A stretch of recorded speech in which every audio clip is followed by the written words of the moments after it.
is my actual birthday. I turned 25 today, and I'm pretty sure I won't be doing anything special. I am lucky that Season 3, one of the good seasons of the show, is what I will be talking about on my birthday. If I were to review Season 15 or 22, I would have dropped my face into the cake with shame. But anyway, Season 3. I gotta say, it's very different compared to the previous two, not just in terms of visuals, but also in the audio department. Now let's first address the posh elephant in the suite. The new narrator, Michael Angelis. This man was the voice of my childhood. I mean, how can you not love this guy's narration, especially in the early seasons? He's loud, he's quiet, he's lively, he's calm, he's bold, he's energetic, he tells each story perfectly. He knows when to be funny, and he knows when to be more sober. The voices he gives to most of the characters are iconic, and most of his line deliveries are just as iconic. Yaboo snubs! My best trousers! Help! Quack, quack, quack. Quack yourself, said Doc indignantly. It's no wonder this guy is the longest-serving narrator of the show. His storytelling solidified the child audience's enjoyment of the show, and it gives the adult fans a great example of how to tell stories. Even in the hit seasons, he was still charming to listen to. In a way. Angelis is one of my favorite narrators of the franchise, and I am devastated that he is no longer with us. Another noticeable change in this season is the music. It's not the charming synthesizer music they used in the 80s seasons. They instead go for a more orchestral type of style, using more flutes or xylophones or drums or piano type keyboards. I really like this change. It gives the usual character themes a nice change in genre, especially since most of the music in this season is just the Season 1 and 2 music, just remixed with these new instruments.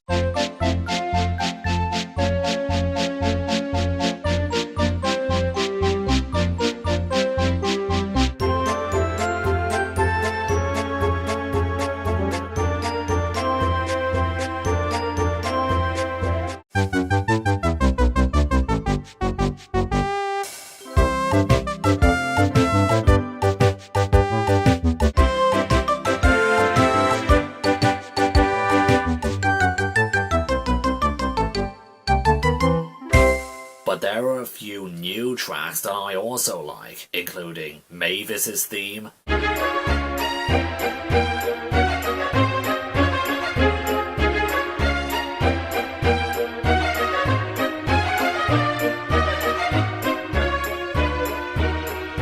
the post-train theme,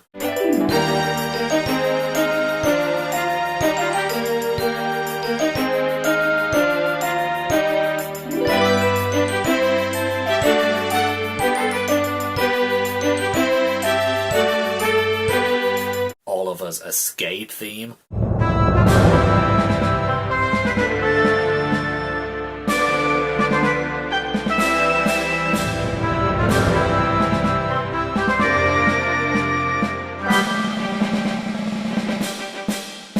whatever this theme is meant to be called.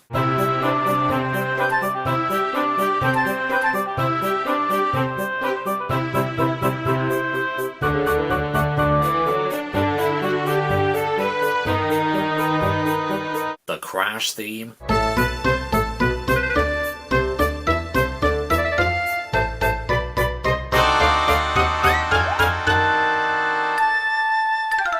what I like to call the big engine gets his comeuppance theme,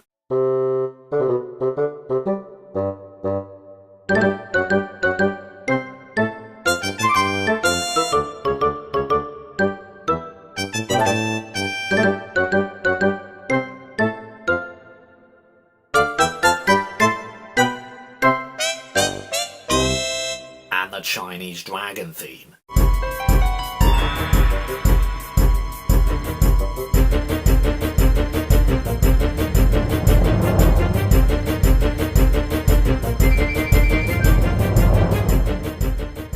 One element about this season that was rather surprising to me was that only half of the episodes are Railway series adaptations.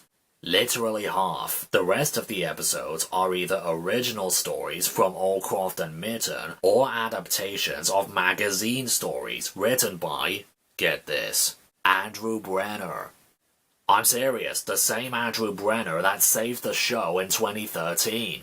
Anyways, the reason why they adapted magazine stories of all things was because there weren't enough Railway series stories featuring the characters introduced in Season 2, like Boko, Trevor, Diesel, Bill and Ben, and of course, Thomas. Even though, by 1991, there were a fair amount of Christopher Audrey stories that they could have adapted, like Mavis and the Lorry, Toby Takes the Road, Scrambled Eggs, Trevor Helps Out, Down the Drain, or Thomas and the Evil Diesel. Or they could have combined two stories into one episode and with a different title if the original stories were too short, like they had already done before. Or hell, even with the magazine stories they already adapted for episodes. But at least they were going back to previous books and adapted stories that they didn't before, like Time for Trouble, Domeless Engines, Leaves, and Buzz Buzz. Also, I think the reason they didn't adapt Percy's Promise until now is that I don't think the Season 2 models would have survived being this deep in water, and now the Season 3 models can, somehow without damaging the motor.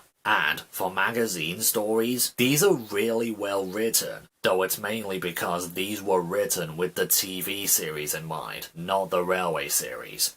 Andrew Brenner always understood what Thomas was. He knew how the series should be written in the 80s, and he still knew in the 2010s. Some of the best episodes of the season, I think, are A Scarf for Percy, Time for Trouble, Gordon and the Famous Visitor, Donald's Duck, Thomas Percy and the Dragon, Diesel Does It Again, The Trouble with Mud, Mavis, Toby's Tightrope, Buzz Buzz, Tender Engines, Escape, Oliver Owns Up, Bulgy, Heroes, and 3 other episodes in particular.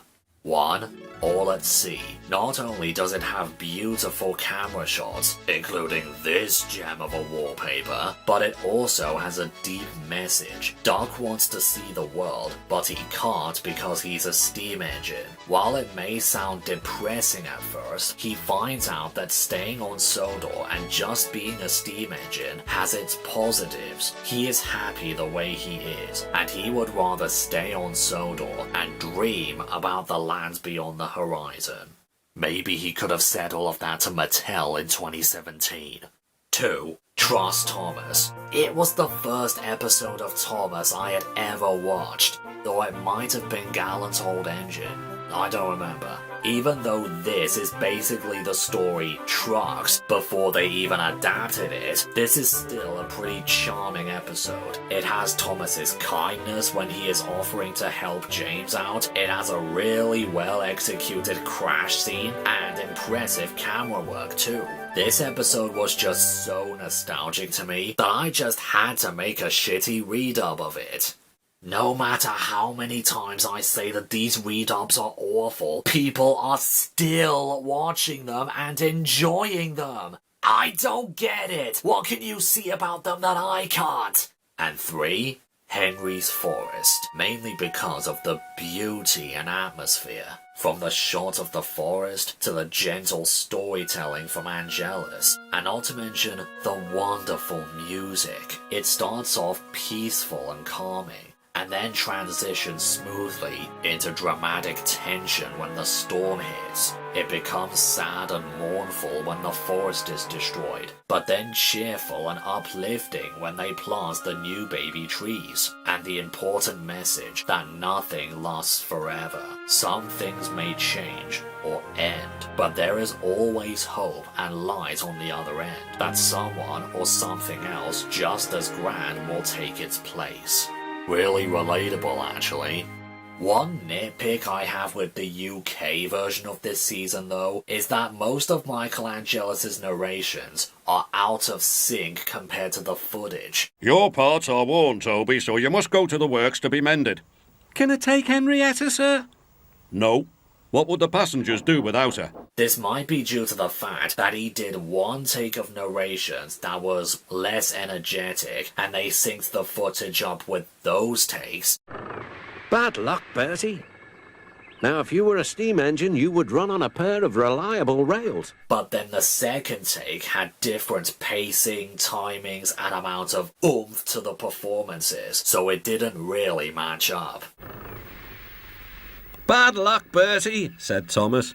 Now, if you were a steam engine, you would run on a pair of reliable rails. But comparing the early narrations to the narrations we got, the out-of-sync footage is completely minor to me. This season was also the first one to introduce songs into the series. Well, just one song, Thomas's Anthem, also known as Thomas We Love You. And for the first one ever made, this is a really good one. A catchy beat, a nice use of whistling in the chorus, a nice roll call of the current cast, well-crafted lyrics, and a nice group of school children to sing it all.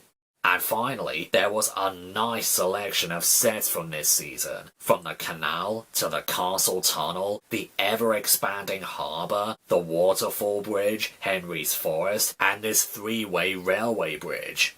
That turned into a road bridge at one point, with the signal box still there. Whoops. So, this season was a really nice change of scenery, music, and storytelling. Nice set, great original stories, an amazing narrator, lovely remixes, and new music, detailed sets and props, a well-constructed song, and it was a good sign for what was to come. Now, if you wouldn't mind, I'm gonna go have my dinner, with some cake for afters.